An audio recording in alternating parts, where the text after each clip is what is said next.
Bien.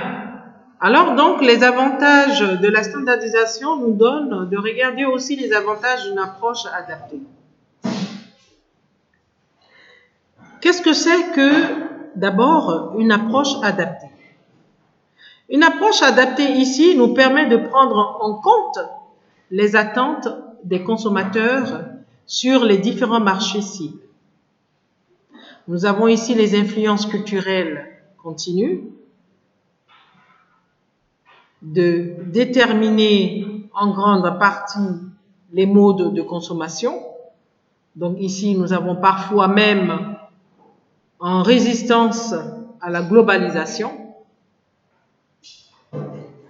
Cela nous donne de comprendre qu'ici, pour pouvoir regarder ces avantages-là, avoir certaines approches. Et ces approches, bien sûr, des approches adaptées, qui vont nous permettre de prendre en compte les disparités de coûts et d'habitudes de consommation. Les approches qui vont nous permettre aussi de gagner des parts de marché. Des approches adaptées qui vont nous permettre de disposer d'une bonne capacité de réaction face à la concurrence. Et enfin, des approches adaptées qui vont nous permettre une implication des responsables locaux dans les décisions commerciales.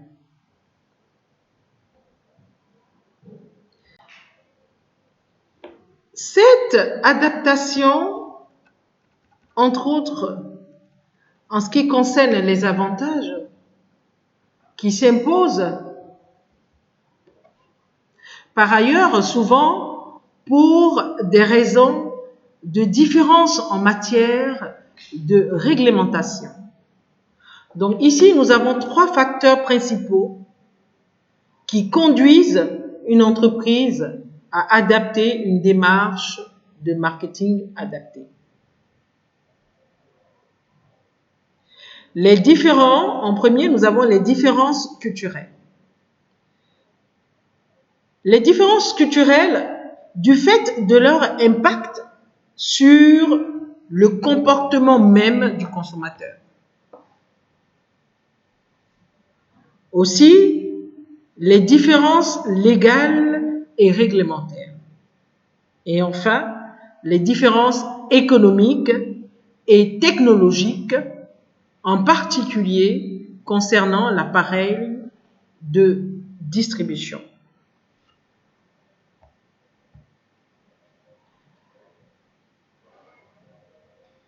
Alors, pour pouvoir soutenir ce que nous voulons dire, nous allons vous donner un exemple rapide afin de vous donner de mieux comprendre ce que nous avons dit tantôt.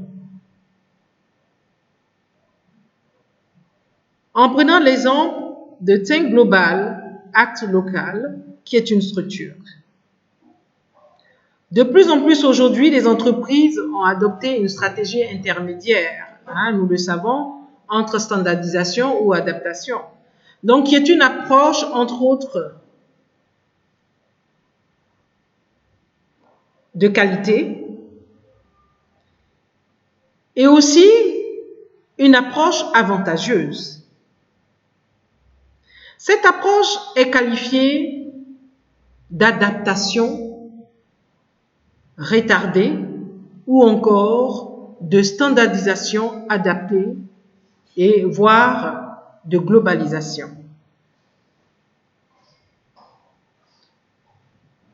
Le complément d'information qui va nous donner de pouvoir soutenir ce que nous avons dit va nous donner de regarder ici certaines situations d'entreprise. Donc, une entreprise qui va aller au plus loin possible dans sa démarche de standardisation, tant au niveau du produit que des politiques commerciales, en particulier des politiques de communication. Elle opère des modifications mineures, pas des grandes modifications. mais des modifications mineures et peu coûteuses des aspects commerciaux ou du produit afin de s'approprier au plus près des désirs des consommateurs, sinon de s'approcher au plus près des désirs des consommateurs. Elle cherche ainsi à bénéficier des avantages des deux approches. Elle permet de bénéficier, entre autres, de l'avantage économique, de l'avantage tant au niveau de la démarche de la standardisation qu'au niveau du produit.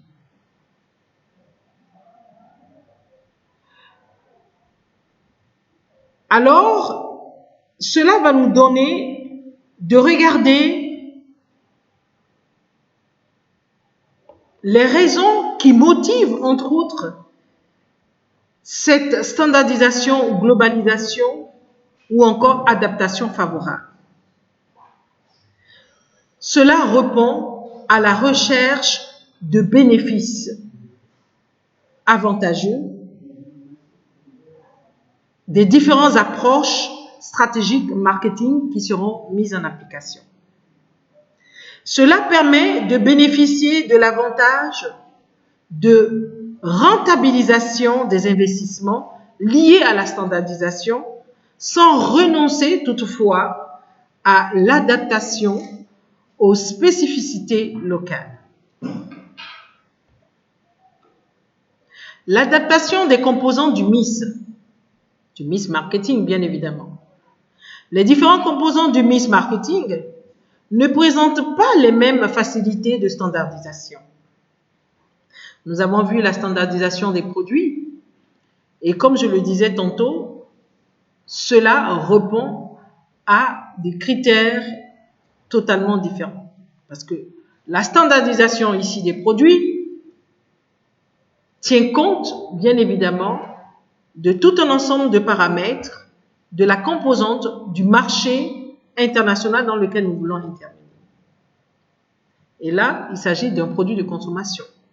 Donc, l'adaptation de notre composante du marketing, ici, il ne s'agit plus de modifier le produit par rapport à la consommation locale pour pouvoir soulager au mieux les besoins des consommations, des consommateurs. Il s'agit ici plutôt de pouvoir adapter au mieux notre stratégie marketing à la stratégie marketing du marché international dans lequel nous allons intervenir. Donc, le MIS marketing, vous le savez très bien, politique prix, produit, distribution, communication, ici, va nous demander de revoir notre composante afin de l'adapter au marché international dans lequel nous voulons intervenir. Cela dit, nous parlons ici des différentes composantes du MIS marketing qui ne présentent pas, bien sûr, les mêmes facilités de standardisation, je me répète. Si standardisation et adaptation constituent deux approches opposées en marketing international, dans la pratique, on observe plutôt une multitude de situations intermédiaires en fonction de l'environnement dans lequel se situe l'entreprise. Alors, nous regardons ici ce tableau que nous vous avons conçu, qui vous donne de faire une belle répartition pour mieux comprendre cette démarche marketing internationale. La standardisation facile et la standardisation difficile. Ici, lorsque nous parlons d'une standardisation facile, la standardisation des marques est plus facile dans la démarche du marketing international. Plutôt, rend plutôt difficile la standardisation de la distribution. Parce que la distribution ici tient compte de beaucoup d'aspects administratifs, normative des différentes zones internationales dans lesquelles nous devrions intervenir. Nous avons ensuite ici le positionnement d'un produit. Donc ici, le positionnement d'un produit à l'international. Donc la standardisation devient plus facile dans le positionnement d'un produit sur un marché international. Par contre, la standardisation de la force de vente est plutôt difficile. Vous avez, pour suivre, les différentes garanties. La standardisation des garanties à échelle internationale est plus facile à faire. Par contre, est plus difficile la standardisation des prix. Parce que la standardisation des prix ici, nous savons très bien que la constitution d'un prix tient compte du prix d'un produit tient compte de plusieurs paramètres, depuis la production jusqu'à la distribution. Donc, vous avez plusieurs coûts qui interviennent. Donc, de la matière première, de la chaîne de production, etc. Et enfin, de la définition du prix de vente. Alors, lorsque nous devons standardiser le prix de vente sur un marché international, cela va nous demander de regarder plusieurs paramètres de la composante de la définition des différents prix des produits à échelle internationale. Donc, vous voyez quelque part ici que cela rend un peu difficile la standardisation du prix. Je vous l'avais dit tantôt qu'il fallait regarder aussi, entre autres, le pouvoir d'achat des différentes populations. Donc, qui dit pouvoir d'achat, si un produit coûte 10 000 francs dans un pays X, à un pays Y, on ne pourra pas le vendre 10 000 francs si le pouvoir d'achat est très bas. Alors, cela va nous demander de regarder ici la composante même du produit, la fabrication du produit, puisque là, nous entrons maintenant, donc nous voulons garder le même produit. Donc, nous allons entrer jusqu'à la chaîne de la production, depuis la matière première jusqu'à la main-d'œuvre, etc. Tout ce qui intervient dans la conception même du produit fini et qui va nous donner de définir un prix qui entre dans les codes du pouvoir d'achat du pays international dans lequel, du marché international dans lequel nous voudrions intervenir. Donc, vous voyez que à ce niveau-là, la définition, la standardisation du prix à échelle internationale est tout de même un peu difficile. Ensuite, nous avons les thèmes publicitaires. Les thèmes publicitaires, en ce qui concerne la standardisation, est de plus en plus facile parce que nous avons, entre autres, les mêmes visions, si nous pouvons le dire de cette manière-là, la communication, la langue, les habitudes de communication est plus facile à manipuler parce que cela n'engendre pas de grands coûts, n'engendre pas aussi de faire intervenir des grands systèmes technologiques, etc. C'est pratiquement les mêmes sur le plan mondial, donc plus facile à standardiser. Par contre, les médias sont plus difficiles à standardiser à échelle internationale. Parce que si vous allez dans le grand nord du Niger, vous avez certains médias qui ne peuvent pas avoir accès au marché de la communication, sinon à la plateforme de la communication. Entre-temps, nous savons très bien qu'il y a des facteurs en termes de communication qui demandent, entre autres, certains médias. Et pour pouvoir les faire accepter, il faut regarder les règles et normes qui régissent le volet média des différents pays internationaux, sinon marché international dans lesquels nous voudrions intervenir. Donc, des fois, il y a inappropriation et aussi inadéquation des différentes normes que régissent les différentes règles de médias dans certaines zones, d'une zone à une zone, puisque cela diverse. Cela, comme je le disais, entre autres, cela est un peu différent. Alors, la standardisation des composants du plan du marché sera d'autant plus facile que le produit est un produit nouveau. Quand un produit il est nouveau, il est plus facile de faire la standardisation qu'un produit ancien, c'est ce que nous voulons dire. Donc, ne bénéficiant pas encore d'une forte image et est un peu ancré dans une culture avec une stratégie locale bien définie. Donc, lorsque nous entrons dans un marché international, si nous entrons avec un produit qui est carrément nouveau et que nous ne venons pas plutôt redonner vie à un produit qui a connu une maturité dans notre zone d'origine, en ce moment-là, la standardisation de ce produit nouveau sur ce marché international devient beaucoup plus facile. Alors, nous poursuivons et je crois nous allons terminer notre session d'aujourd'hui avec l'autre aspect de la standardisation, entre autres, qui est entre la standardisation internationale des différents produits et l'adaptation des différentes composantes du MIS. Alors, dans votre support de cours, vous allez constater que je vous ai mis un graphique qui représente ici la schématisation du cycle de vie à 4 phases des différentes stratégies parlant de la stratégie marketing internationale en ce qui concerne la standardisation des différents produits ou encore l'adaptation dans des différents marketing MIS de notre stratégie marketing internationale.